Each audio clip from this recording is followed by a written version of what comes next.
끝나기도 하는 겁니다. 제가 어떤 분하고 대화를 하게 됐어요. 대화를 했는데 이분이 옛날에 그 미션 스쿨을 다녔었는데요.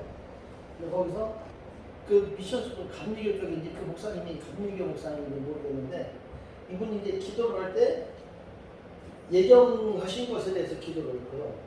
우리를 이렇게 예정해 주셔서 감사합니다 이렇게 기도를 했는데 기도가 끝난 다음에 부부들의 그 목사님이 혼을 내주세요. 무슨 예정이냐고. 근데 이게 지금 로마서 배우는 게 그런 것들을 같이 배우고 있거든요.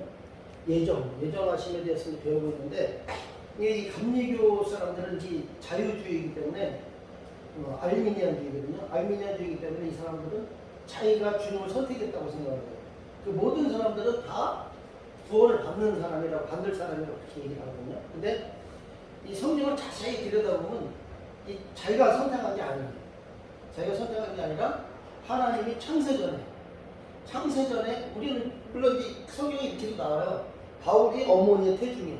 근데 그 어머니의 태중이라는 얘기가 제가 생각하기에는 거기서 어머니의 태중이라고 우리가 쉽게 너는 어머니 뱃속부터 옛날부터 있었던 거야. 옛날부터 넌 내가 이렇게 하나님의 자녀로 내가 선택했어. 하나님의 일꾼으로 선택했어. 이렇게 우리가 알아듣기 쉽게 얘기는 하셨지만 실질적으로는 그게 어머니의 태중이 그런 게 아니라 이미 창세전에 바울이라는 사람은 하나님이 계획을 해 놓으신 거겠죠. 우리도 마찬가지예요. 우리가 어느 순간에 사람마다 그 주님을 만나는 시간 다 틀려요. 어떤 사람은 엄마 뱃속에 진짜 모태에서부터, 그리고 어떤 사람은 저 같은 경우는 초등학교 때 뭐 믿음이 있어서가 아니라 교회를 가는 거겠죠. 그리고 뭐 어떤 분은 중학교 때, 어떤 분들은 뭐 나이가 먹어서, 하다못해 어떤 분들은 죽기 직전. 이게 부르는 게 다 다른 것 같아요. 부르는 날짜는 다 틀리지만 분명한 것은 하나님이 창세전에 하나님의 자녀를 예비해 놨다는 것입니다. 그래서 이게 은혜거든요, 사실. 이게 은혜인데 이것이 또한 하나님의 신비입니다. 오늘 말씀드리고자 하는 것은 내용이 좀 약간 달라요. 오늘 얘기 말씀드리고자 하는 것은 종말론에 대해서 저도 이게 종말론하고 뭔 관계가 이게 있는데 이게 하나님의 신비라고 할까 이런 생각을 좀 해봤어요. 근데 종말론을 아는 거하고 모르는 거하고는 차이가 많습니다.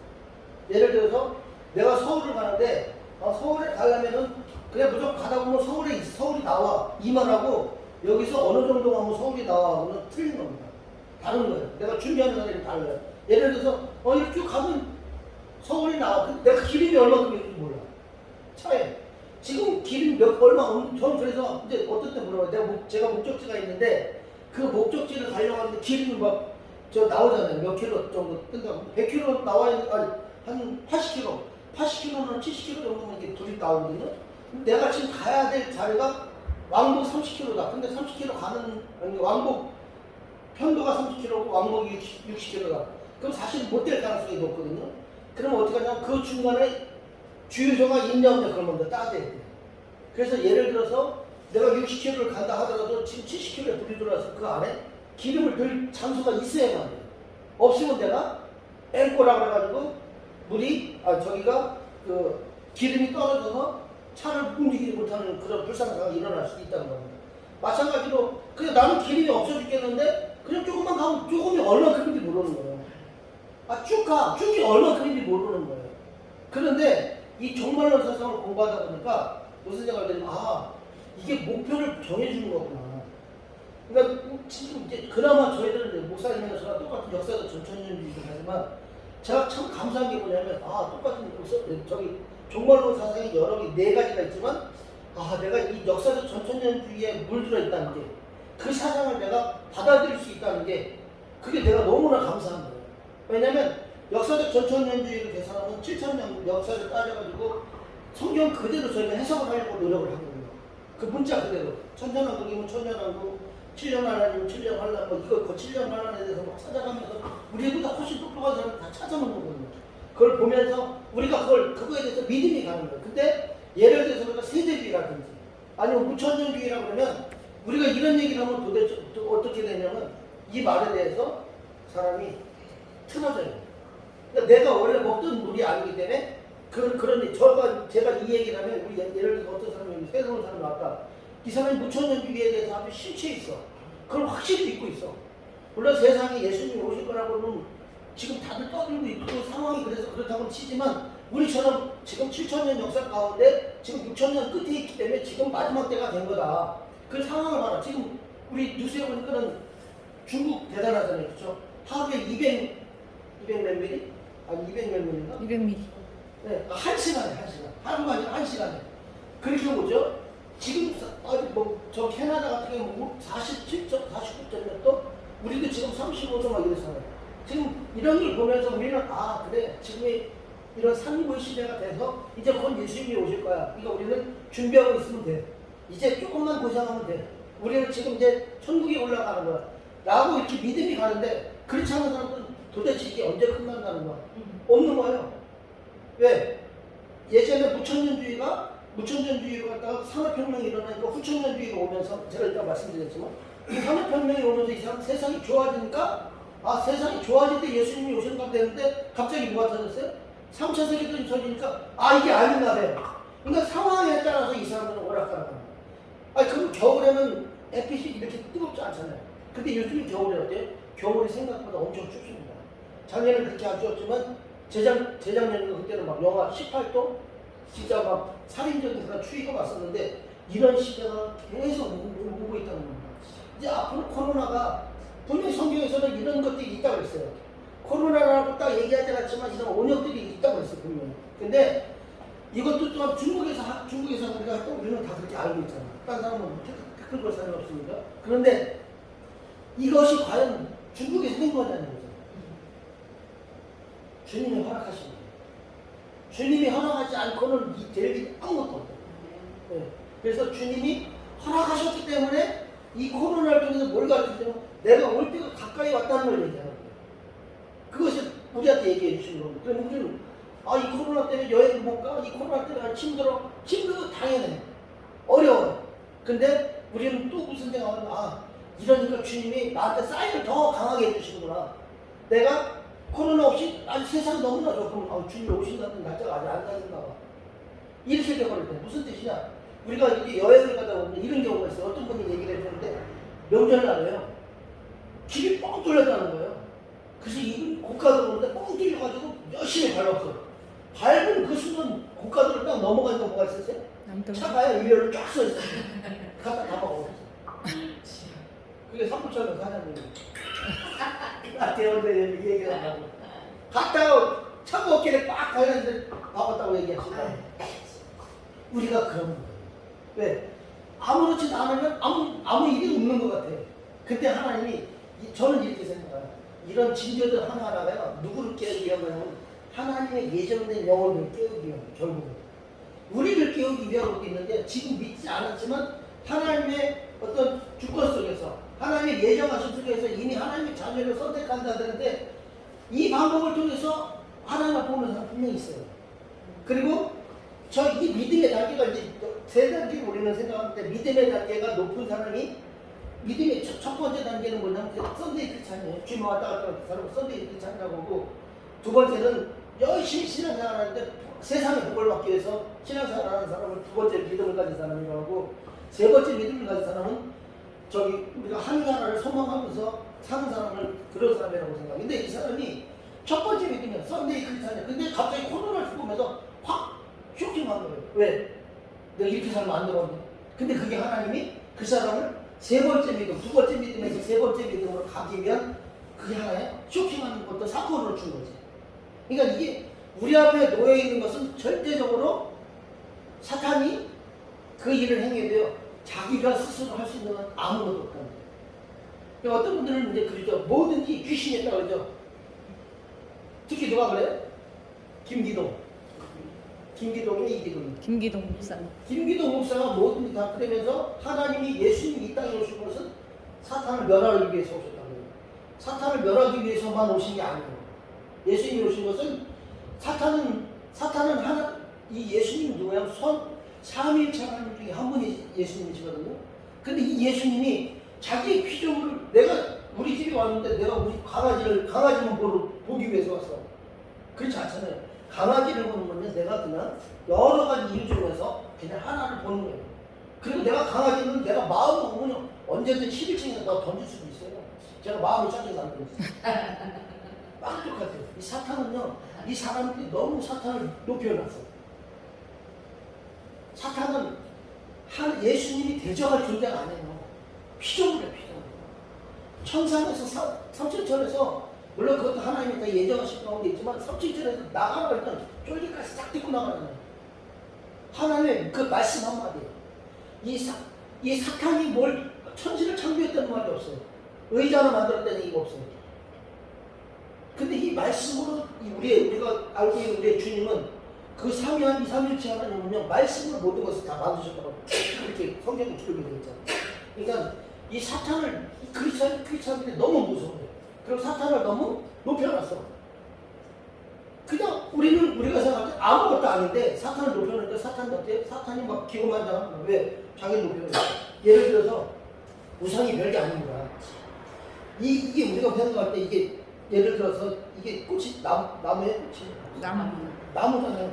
이 나무가 이 나무가 있으니까 참 보기 좋다. 이건 나무예요. 근데 이 나무가 나한테 뭘 해줄 거라고 생각해서 이 나무를 내가 속여. 그러면 내가 물을 주는데 물을 주는 것까지 내가 잘 자라려고 하는 건 좋지. 근데 내가 물 주니까 너 나한테 잘해줘. 내가 뭐 일 잘 풀리게 해줘. 그게 돼지 대가리잖아요. 그게 뭐예요? 그게 우상이 됐어요. 좋지. 사람이 섬긴 그 순간에 우리 처갓집 앞에 느티나무가 큰 게 있었어요. 거기서 어른들이 다 앉아 있었어.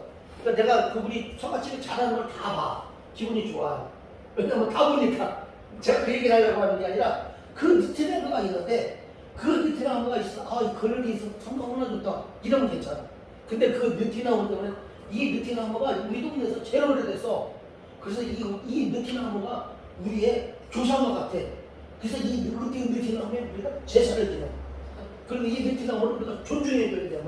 그 존중해주는데 사랑스러워서 살리기 위해서 이것도 나무도 생명이라서 살리기 위해서 하는 거면 괜찮은데 그게 아니라 이 나무가 너무나 이 나무가 살아야지 우리를 잘해줄 것 같아서 이 나무를 그때부터 섬기기 시작하면 그 나무에 뭐가 들어가면 귀신이 들어있어요. 모든 물체가 마찬가지예요. 그래서 물건을 넣는 물건 상관없어요. 물건 상관없는데 그 물건을 내가 섬기는 그 순간 그 물건이 나한테 무엇을 해줄 거라고 믿는 그 순간 그것이 우상이 되거든요. 근데 이런 짓을 크리스찬들이 해요. 계속 불나는 소리가 나요. 3일 전. 지금 어저께도 몇 분 나서요. 제가 오늘 왜 이렇게 엉뚱한 소리를 하는지 아시죠? 제가 오늘 할 얘기가 다 눈에 띄었어요.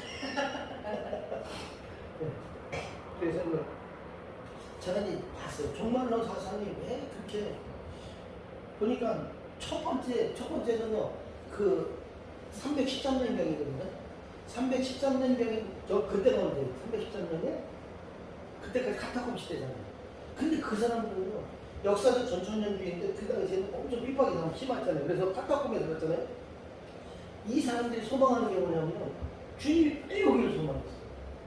그 역사적 전천년주의잖아요. 그 사람들 빨리 오기를 소원했어요. 근데 이제 그 다음에는 이제 그 로마 카톨릭으로 넘어가면서 어떤 일이 벌어졌냐면 무천년주의를 바뀌었어요.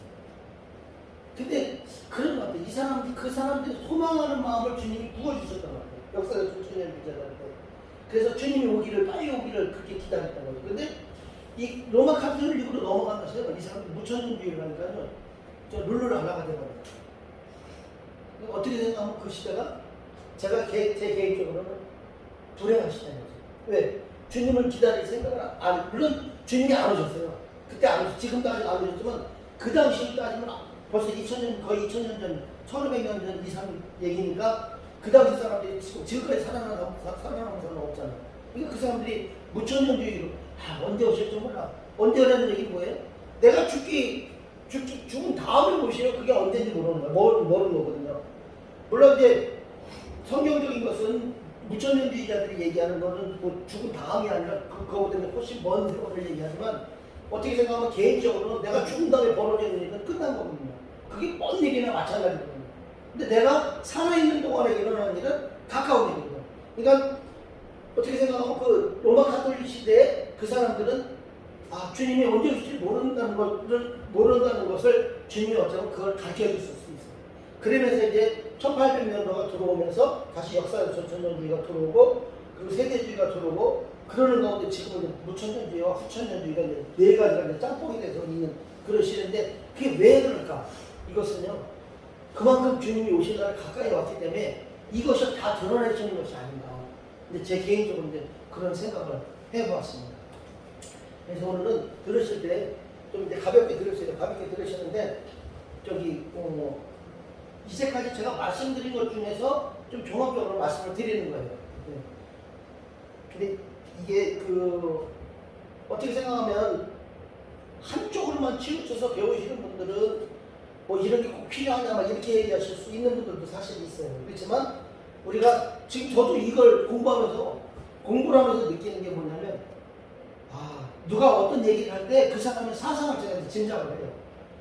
크게 어떤 걸 생각하는 사람은 예정적인 사람이냐 아니면 알미니아주의적인 사람이냐 아니면 역사적 전천년주의냐 무천년주의냐 아니면 세대주의냐 아니면 어느 쪽에 더 쏠리느냐 이게 말 몇 마디만 해보면 그래 이렇게 좀 알게 되더라고요. 왜 알게 되냐면 그만큼 많이 들어서 그런 거예요.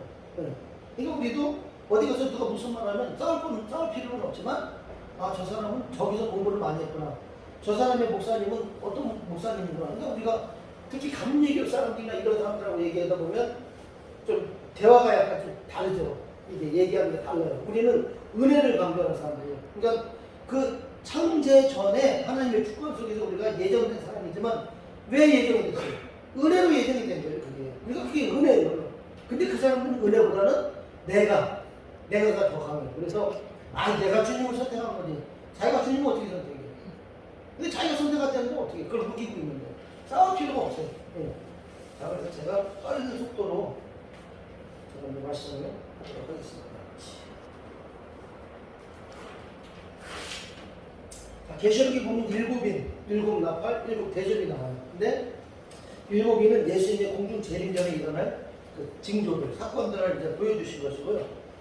그리고 일곱 나팔은 전 3년 반 시대. 아까 제가 말씀드렸지만 그 모든 것이 이때는 파괴되고 여러 가지로 어려운 시기가 이때입니다.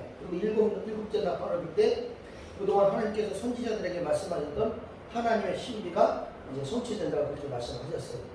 종말론 서성에는 많이 말씀드렸어요. 제가 이렇게 말씀을 드리는 이유가 있어.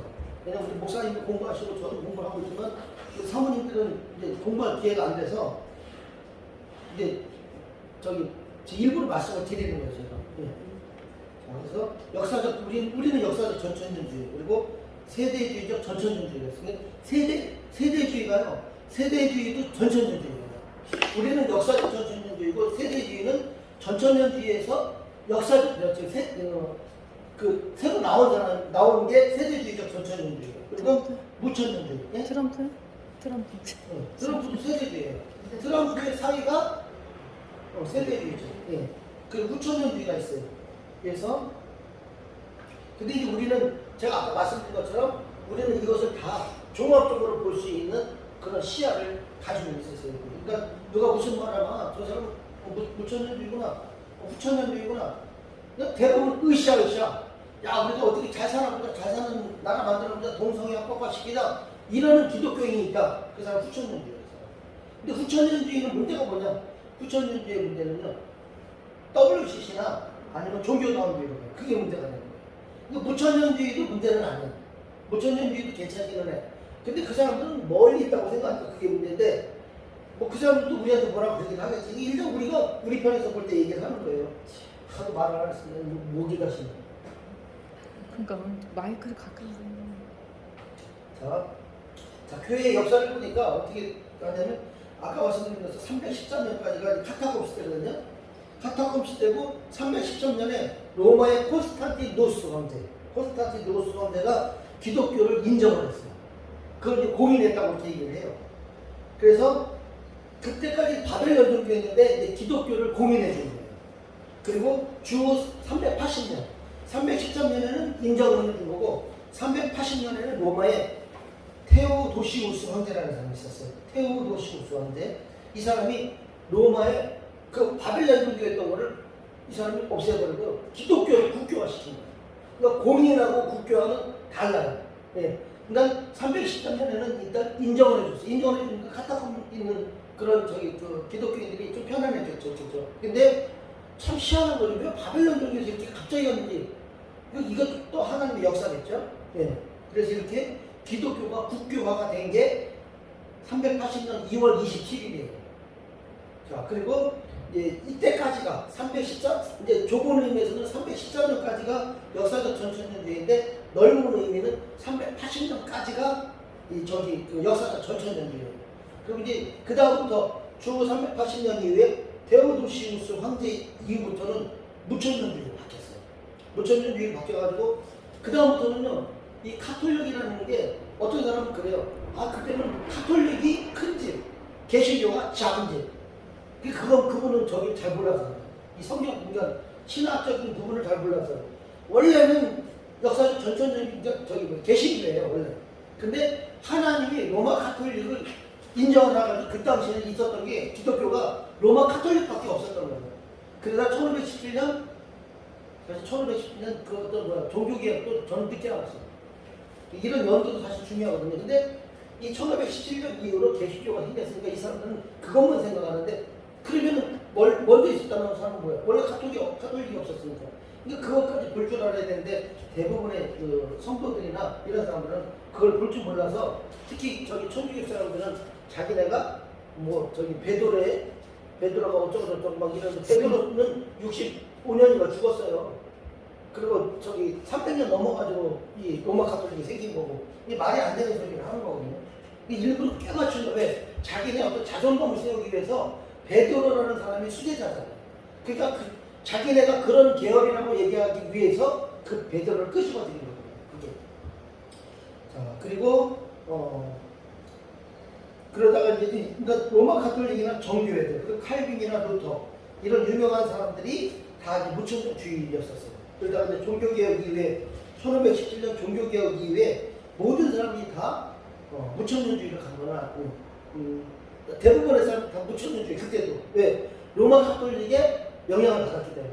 그러니까 우리가 알고 있는 종교개혁을 한 사람들 있잖아요. 뭐 저기 칼빈이나 루터나 이런 사람들 있잖아요. 이런 사람들이 기독교인이 아니에요. 이 사람들은 어디 소속이에요? 천주교 사람이에요. 천주교에서 나온 사람이나 마찬가지. 그렇게 생각하면 사제들인 거죠. 그렇게 하시면 되고요. 그러다가 역사적 전천년주의가 나타나는데 1517년 종교개혁 이후에 역사적 전천년주의가 그때부터 조금씩 싹트기 시작했어요. 그러다가 1800년대 개신교 선교운동이 일어날 때부터 이제 많이 일어나기 시작했습니다. 그 대표적인 사람들이 누구냐면 윌리엄 켈이라는 사람이에요. 이 사람이 영국 침례교 이제 선교사였어요. 이 사람이 이제 인도의 캘커타라는 그런 데서 이제 선교를 한 사람인데 이때부터 선교사들 중에서 역사적 전천년주의 사람들이 이제 나타나기 시작했습니다. 그래서 이 선교사들이 가는 곳마다 뭘 가르쳤냐? 역사적 전천년주의를 가르쳤던 것이죠. 그리고 이제 세대주의적 전천년주의가 나타나는데 1850년대 세대주의적 전천년주의가 나타나기 시작했습니다. 그래서 전천년주의는 두 가지가 되는 거죠. 하나는 역사적 전천년주의, 그리고 1850년에 나타난 세대주의적 전천년주의 이렇게 있어요. 그리고 역사적 전천년주의의 특징을 보면 우리는 역사적 전천년주의에 속해요. 우리 교회는 역사적 전천년주의에 속한다고 생각하시면 되고요. 이 천년왕국이 문자적으로 1000년 동안 실제로 존재할 거라고 그렇게 믿는 거예요. 우리는. 그리고 천년왕국은 예수님이 지상 재림한 직후에 예수님의 공중훈련잔치에 참여했던 사람들이 다 내려와서 왕노릇을 1000년 동안 왕노릇을 한다. 이게 우리 역사적 전천년주의에 주장하는 겁니다. 그런데 이 사람들이 이스라엘을 저주받은 민족이라고 그렇게 생각했어요. 우리는 역사적 전천년주의임에도 불구하고 목사님과 저는 역사적 전천년주의임에도 불구하고 유대 민족을 이렇게 생각하지 않고 친유대주의. 네, 우리는 근데 반유대주의였던 거예요. 지금도 그런 사람이 많아요. 역사적 전천년주의라고 해서 다 친유대주의가 아니에요. 반유대주의가 있어요. 이 사람은 너네들 잘못해가지고 죄지은 거야. 막 이렇게 하잖아요. 그리고 이 사람들이 뭐라고 했어요? 예수님을 죽이면서 자기들한테 그 죄값을 받겠다. 피값을 받겠다. 이런 얘기를 했잖아요. 그런 얘기를 했거든요. 예, 그런 얘기를 하는 겁니다. 그래서 지금까지도 반유대주의가 계속 이어져 있는 것입니다. 성경을 볼 때 어떤 것은 문자적으로 보고 어떤 것은 비유적으로 보고 상징적으로 보고 은유적으로 보는 게 우리 역사적 전천년주의들이 그 보는 시점이에요. 그래서 천년왕국 그대로 천년을 이렇게 보고 있는 거죠. 예. 우리는 반유대주의는 아닌데 그렇다고 세대주의적인 건 아니에요. 우리는 세대주의는 또 달라요. 좀 우리하고 다른 부분이 많이 있어. 근데 유대인을 신유대주의 보는 거는 그것만 보는 거지. 그 다른 것들은 안 봐. 왜냐면 성경을 구분할 때 이 사람들은요, 계시록을 구분할 때 우리는 그냥 전체적인 흐름에서 보는데 이 사람들은 어디까지는 유대인, 어디까지는 이방인 이런 식으로 또 세대주의 구분을 하거든요. 우리는 그건 아니라는 거죠. 자, 무천년주의의 특징 뭐냐면 주 380년 이후부터 로마 카톨릭을 중심으로 이제 무천년주의가 나타나기 시작했어요. 문자적으로 천년 동안 문자니까 없을무거든요. 무천년, 없을무, 천년이 없다. 그래서 무천년인 거예요. 예. 그래서 이 사람들은 천년왕국이 없다고 그렇게 생각하는 사람들인 거죠. 그래서 이 사람들은 천년왕국을 그럼 언제 라고 생각하느냐? 우리는 천년왕국을 6천년 지나서 천년왕국 3차 세계대전이 있은 다음에 천년왕국이 있다고 그러는데 이 사람들은 천년왕국을 예수님 초림 때부터 그것을 이제 시작해서 천년왕국이라고 그렇게 얘기를 한다는 겁니다. 그러니까 예수님이 언제 돌아갔어요? 주 30년. 주 30년부터 이미 천년왕국이 시작됐다고 얘기합니다. 그러니까 뭐 그렇게 생각할 수도 있겠죠. 그러니까 우리가 생각하는 천년왕국은 나중에 진짜 실질적으로 천년이 있다고 생각하는 거고 이 사람들은 천년왕국이 이미 예수님 돌아가신 이후, 승천하신 이후부터 천년왕국에 들어갔다. 그럼 갭이 얼마나 생겨요? 2000년이 생기겠네요. 예. 그리고 이 사람들은 성경을 풀이할 때 영적으로 풀이해요. 그리고 은유적으로 또는 상징적으로 이제 이 사람은 그렇게 이제 풀어요. 우리는 은유적으로 풀 때도 있고 상징적으로 풀 때도 있지만 문자적으로 풀다. 이 사람들은 영적으로만 풀어. 그러니까 숫자를 잘 활용을 하지 않는다는 거죠. 여기에는 로마 카톨릭 그리고 정교회들. 정교회는 로마 카톨릭에서 빠져나가는 거예요. 그래서 뭐 러시아 정교회, 그리스 정교회 그런 말 들어보셨을 거예요. 애국 콥틱 정교회 뭐 이런 거 이런 게 다 어디냐 그 로마 카톨릭에서 빠져나간 거예요. 그리고 이제 개신교들도 아까 말씀드린 것처럼 무천년주의들이 많이 있어요. 그러니까 목사님들 중에서도 제가 알기로는 아마 그 통합식은 무천년주의가 많은 걸로 제가 알고 있어요. 그러니까 요즘에 있는 또 목사님들마다 또 많이 틀려요. 많이 달라가지고 어떤 분들은 좀 뛰어가지고 이건 무천년주의가 아니구나. 그래서 역사적 전천년주의로 오는 분이 있어. 또 반대로 역사적 전천년주의 있다가 무천년주의로 가는 분도 있어요. 어떤 분이 절간에 다니다 교회에 오는데 어떤 분 교회에 다니다가 열심히 신앙생활하다가 절간으로 가는 분도 있는 것처럼 똑같은 거예요. 예. 그 무천년주의는 성경에서 이스라엘이 400년 동안 노예생활을 한 것을 역사에서 분명히 나타나 있잖아요. 근데 이 사람들은 그걸 안 믿어요. 400년 동안 그랬다고 했는데 믿지 않아요, 이 사람들. 그래서 또 모세가 맨 처음에 40년 동안 애국 국군에 있었죠. 그리고 40년 동안 저기 그 미디안 땅에 있었고 40년 동안 다시 와서 그 광야에서 이스라엘의 지도자가 됐는데 이것도 안 믿는다는 거예요. 이 사람은. 물론 다 믿지 않는 건 아닌데 부분적으로 안 믿는 사람이 있다는 거예요. 무천년주의에서. 그래서 이렇게 근데 따지고 보면 이렇게 숫자가 분명히 있고 역사적으로 있는데도 안 믿는 것을 그 사람들 자기들도 좀 이상한 거 아니에요, 그렇죠? 근데도 이제 자기들 배운 것이 그러니까 뭐 어떻게 못하는 거지. 그리고 이것을 이 사람들 중요시하지 않는 것 같아요. 예. 역사적 그 전천년주의는 어떤 부분에서는 이제 은유적으로 성경을 보기도 하고 비유적으로 보기도 하고 상징적으로 보기도 한다는 것입니다. 네, 그러니까 역사적 전천년주의나 무천년주의에서 해석하는 것을 서로 참고하는 우리가 서로 받아들일 필요는 있습니다. 그리고 이제 역사적 전천년주의나 무천년주의에는 그 우리가 생각하는 것도 훌륭한 목사님들이 많이 있어요. 그러니까 제가 이 말씀을 왜 드리냐, 그 성도들도 그런 성도도 있어요. 그리고 그 말씀이 굉장히 좋아. 근데 이제 그 어떤 역사적 전천년주의냐 무천년주의냐 이거 가지고 우리가 이다지 하지 말라고 제가 말씀을 드리는 거예요. 왜 어떤 거는 우리가 그분들이 얘기하는 것들 배울 부분도 있고 그분들이 우리 것을 이제 배워야 될 부분도 있고 그렇기 때문에 그리고 하나님은 한 어떤 부분에 대해서 한쪽에도만 모든 것을 다 주시는 분이 아니기 때문에 우리가 같이 그것을 이제 아실 필요가 있다는 것입니다. 자, 후천년주의들의 이제 특징을 보면 후천년주의는 그 무천년주의와 그 역사적 전천년주의는 예수님 재림 전에는 세상이 나빠질 거라고 그렇게 얘기했어요. 끝에 나빠질 때 예수님이 오실 거라고 그 무천년주의나 역사적 전천년주의는 그렇게 얘기를 해요. 그러니까 무천년주의자들이 가톨릭 시대 때 무천년주의자들이 있다가 1800년도가 되니까 산업혁명이 막 일어나는 거 어때요? 세상이 좋아질 때 예수님이 오시는 것보다 하고 무천년주의에서 후천년주의로 바뀐 사람들이 있어요.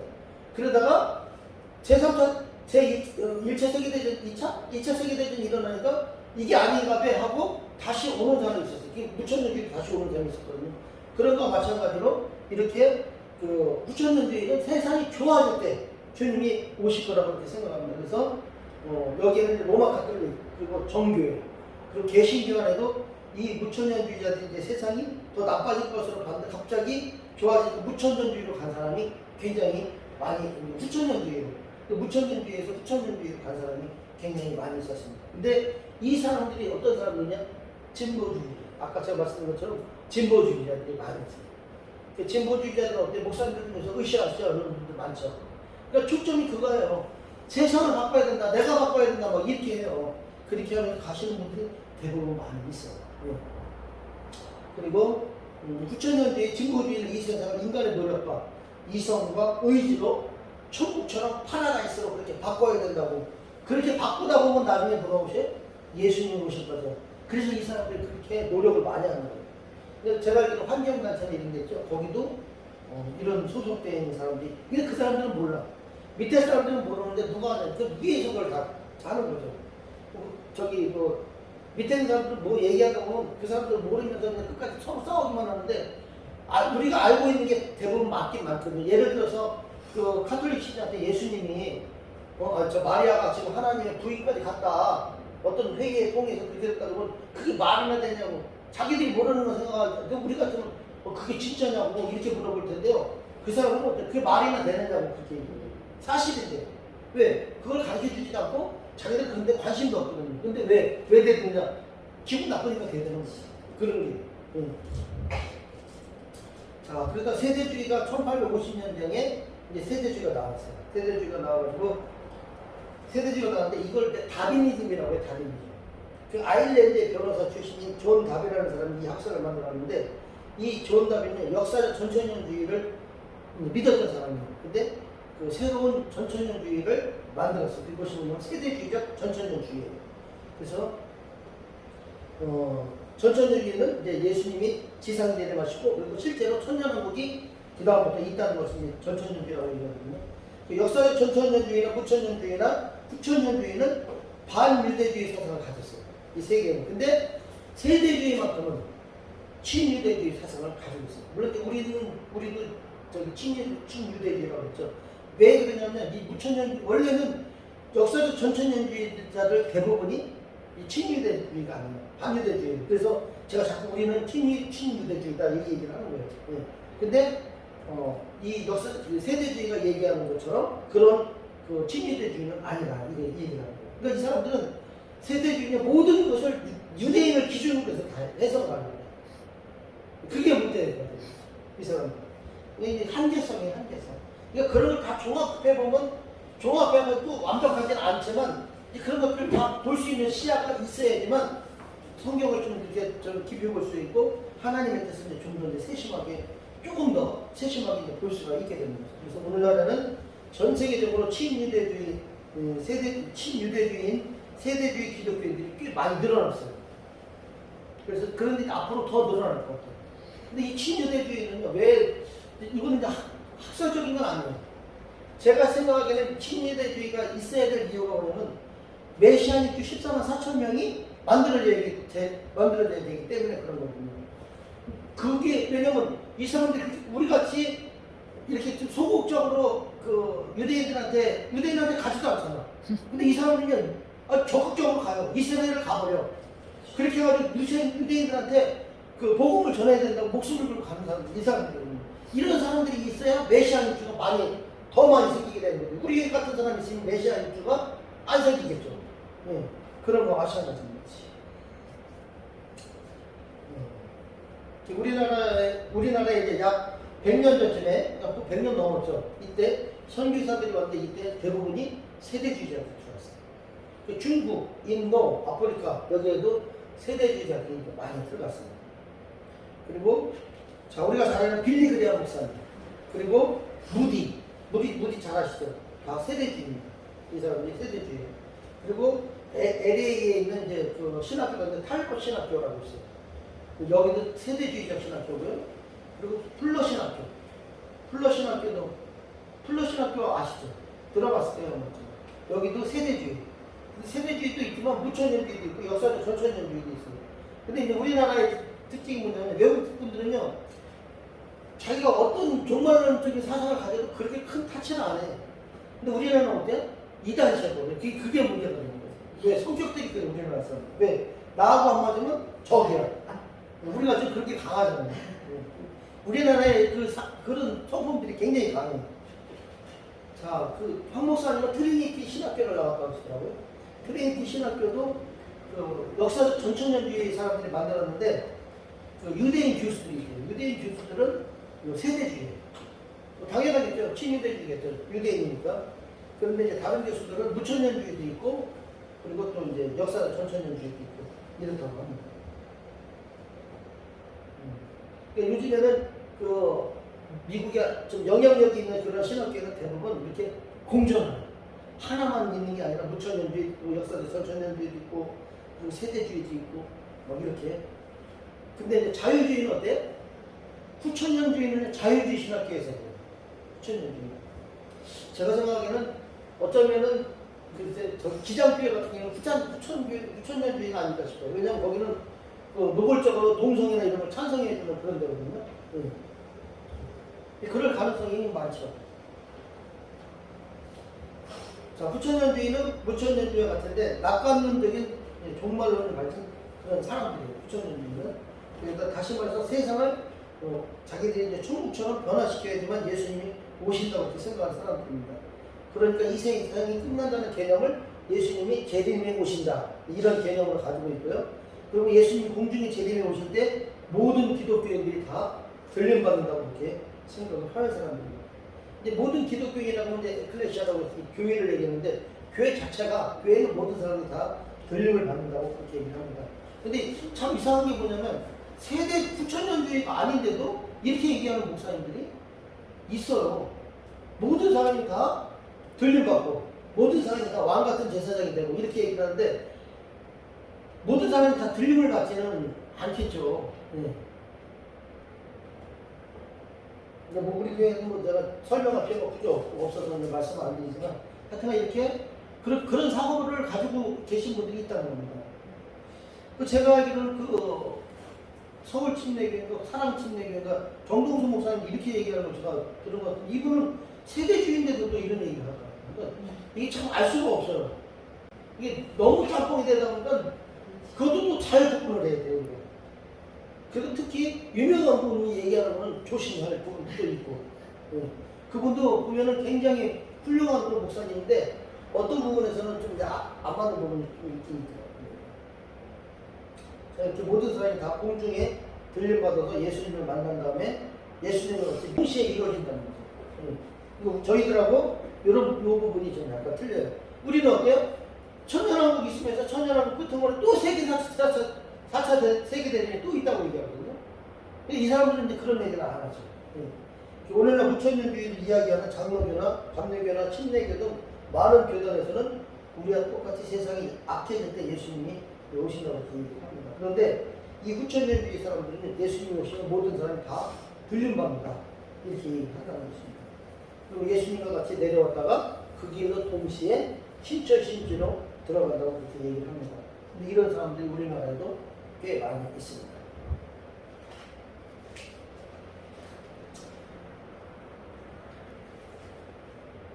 오늘은 여기까지 하죠. 조금 더 이제 다 아시는 대로 이제 제가 하도 많이 해서 이제 그 종강론 학설에 대해서 다 아시겠죠, 이제. 박사 되겠어요, 우리.